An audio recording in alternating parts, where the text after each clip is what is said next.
नमस्कार मेरे कक्षा 9 के प्यारे विद्यार्थियों।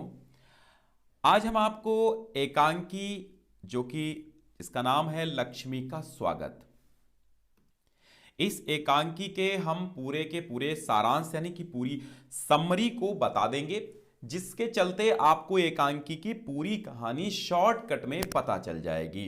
तो समझिएगा, उपेंद्र नाथ अश्क के द्वारा लिखी गई है क्या? लक्ष्मी का स्वागत।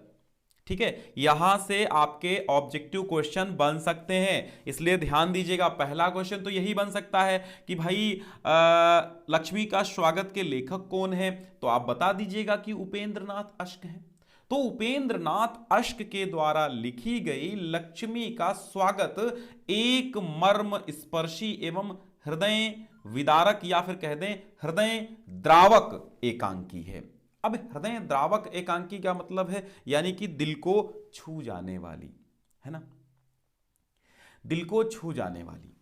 इस एकांकी की कथावस्तु, कथावस्तु का मतलब होता है स्टोरी, पारिवारिक होते हुए भी दूषित सामाजिक मान्यताओं की ओर संकेत करती है। दूषित सामाजिक मान्यताएं यानी जो पुरानी जमाने सड़ी गली जो मान्यताएं हैं, जो बेकार की मान्यताएं, उनको दूषित कहेंगे। अच्छा ठीक है। और समाज के मानव की धन लिप्सा, स्वार्थ भावना, हृदयहीनता और क्रूरता का यथार्थ माने सच्चा रूप प्रस्तुत कर रही है। तो ये कहानी क्या कर रही है? एक मर्म स्पर्शी हृदय स्पर्शी कहानी है। और इस एकांकी में जो फैमिली से रिलेटेड इसका जो ड्रामा है, फैमिली से रिलेटेड इसकी स्टोरी है और जो पुरानी मान्यताएं हैं उसकी ओर ये संकेत करती है। आज का मानव धन लिप्सा यानी कि धन के लालच में पड़ा हुआ है, स्वार्थ की भावना और उसमें हृदय अर्थात हृदयहीनता, यानी मानव में दिल है ही नहीं। तो ऐसी चीजों का ये यथार्थ रूप से प्रस्तुतिकरण करती है। ये एकांकी बिल्कुल यही दिखाती है। इस एकांकी में एकांकीकार उपेंद्र नाथ अश्क ने दहेज के लोभी उन माता पिता का चित्रण किया है जो दहेज में काफी धन प्राप्त करने के उद्देश्य से अपने पुत्र रोशन का पुनर्विवाह उसकी पत्नी सरला की मृत्यु के चौथे दिन ही कर देना चाहते हैं। अब आप देखिए, ये अमीर होते हैं। कौन अमीर होते हैं? इसके माता पिता। और पुत्र कौन होता है? रोशन या फिर रोशी। ठीक है, रोशन या फिर रोशी। यानी रोशन का उसकी पत्नी जो होती है सरला, उसकी मृत्यु हो जाती है और उसकी मृत्यु का मात्र चौथा दिन ही है और वो धन के कारण, वो दहेज लेने के कारण उसका विवाह चौथे दिन ही कर देना चाहते हैं। समझिएगा आप। तो जालंधर के एक मध्यवर्गीय, अब देखिएगा, तो एकांकी की कथा वस्तु इस प्रकार है। कैसे? जालंधर कि एक मध्यवर्गीय यानी मिडिल क्लास फैमिली का सदस्य है रोशन, अपने पुत्र अरुण की बढ़ती बीमारी से बहुत ही दुखी है। वो बार बार अपने बेटे की तड़फड़ाती स्थिति को देखकर घबरा उठता है। उसकी पत्नी को मरे हुए अभी कुछ ही दिन हुए हैं, 2-4 दिन ही हुए हैं। उसके दुख को वो अभी भूल ही न पाया कि उसका बच्चा डिफ्थीरिया यानी गले के संक्रमण से पीड़ित हो गया था। तो अगर आपसे पूछा जाए कि जो एकांकी लक्ष्मी का स्वागत है उनमें से कौन सा पात्र है, तो देखिए एक पात्र है रोशन। रोशन क्या है? पिता है। किसका पिता है? अरुण का पिता। अरुण क्या है? वो बीमार है। और किस रोग से पीड़ित है? तो वो डिफ्थीरिया। डिफ्थीरिया क्या होती है? गले का संक्रामक होता है जिसमें खांसी आती रहती है। उसकी हालत प्रतिक्षण बिगड़ती जा रही है। वो अपने छोटे भाई भाषी को डॉक्टर को बुलाने के लिए भेजता है। भाषी कौन है? उसका छोटा भाई है, यानी अरुण का चाचा है। अब बाहर मूसलाधार वर्षा है, आंधी भी है, ओले जैसे जो ओले हैं जैसे उसके मन को भयभीत कर रहे हैं, ओले भी पड़ रहे हैं। रोशन अपने मित्र सुरेंद्र से कह रहा है, मेरा दिल डर रहा है सुरेंद्र, कहीं अपनी मां की तरह अरुण भी मुझे धोखा न दे जाए, अर्थात ये छोड़कर मुझे न चला जाए। उसको बिहवल देखकर सुरेंद्र धैर्य बंधाता हुआ कहता है, हौसला रखो, हौसला रखो, अभी डॉक्टर आ जाएगा। डॉक्टर आकर बताता है कि भैया बच्चे की हालत ठीक नहीं है, एक इंजेक्शन दे दिया है और गले में 15-15 मिनट बाद दवाई की 2-4 बूंदें डालते रहना, इसका कोई दूसरा इलाज नहीं है, बस भगवान पर भरोसा रखें। उधर माँ भासी से दरवाजे पर देखने के लिए कहती है और तो भासी पूछता है वहाँ कौन है। इस पर माँ कहती कि वे लोग होंगे जो सरला के मरने पर अपनी लड़की के लिए कह रहे हैं, यानी कि शादी वाले आ गए। अब देखो शादी वाले आ गए।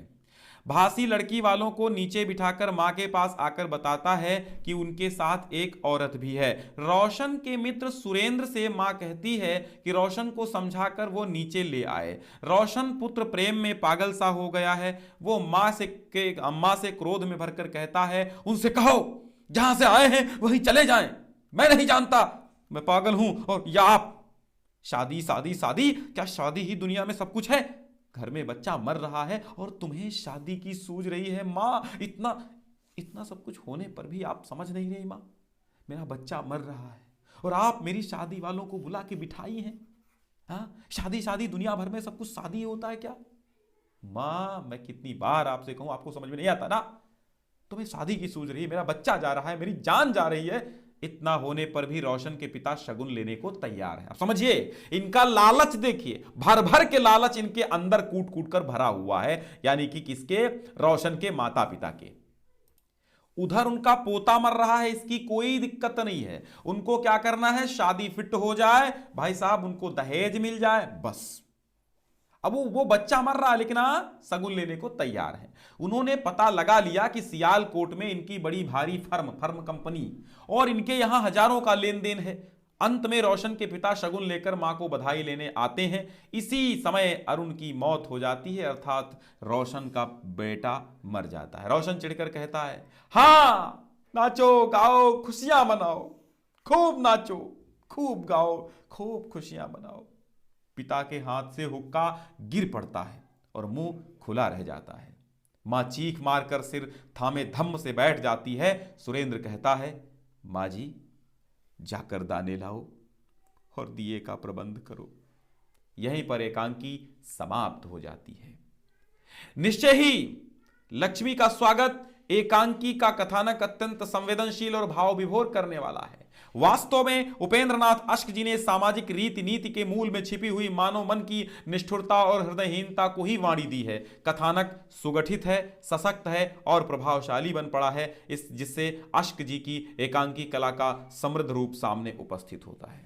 तो बच्चों, यहां पर आपको क्या समझ में आया है? यहां आपको कितने पात्रों का नाम याद रखना है? एक तो रोशन है, दूसरा कौन है? दूसरा है कौन? अरुण है। अरुण कौन है? रोशन का बेटा है। और सरला कौन है? सरला रोशन की मां, रोशन की पत्नी होती है। मित्र सुरेंद्र है और भासी रोशन का भाई होता है। इतने लोगों को याद रखना है आपको। अब देखो, इनके माता पिता कितने लालची थे। पोता मर रहा था, उसकी फिक्र नहीं थी। पोता मरे या जिए, उनको तो लक्ष्मी की मतलब थी। लक्ष्मी मतलब धन संपदा की। इसीलिए कहा कि भैया लक्ष्मी का स्वागत करो। इसीलिए इस एकांकी का नाम है लक्ष्मी का स्वागत।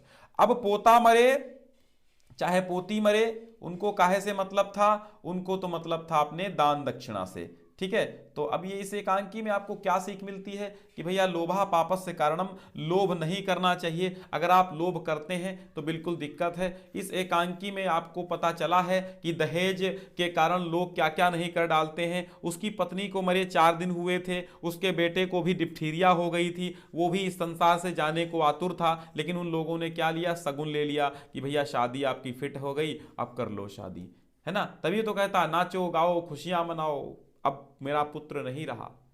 तो कैसी लगी आपको ये एकांकी? हमें अवश्य बताइएगा। अगर आप लोग कहेंगे तो हम इसकी पूरी एकांकी भी आपको पढ़ा देंगे। बहुत बहुत धन्यवाद। इससे रिलेटेड जो आपके चरिचित्रण वगैरह हैं वो भी मैं करवा दूंगा, आप टेंशन मत लीजिए। धन्यवाद। मिलते हैं कल एक नए टॉपिक के साथ। आप प्लेलिस्ट देखते रहें, अपना कोर्स पूरा करते रहें।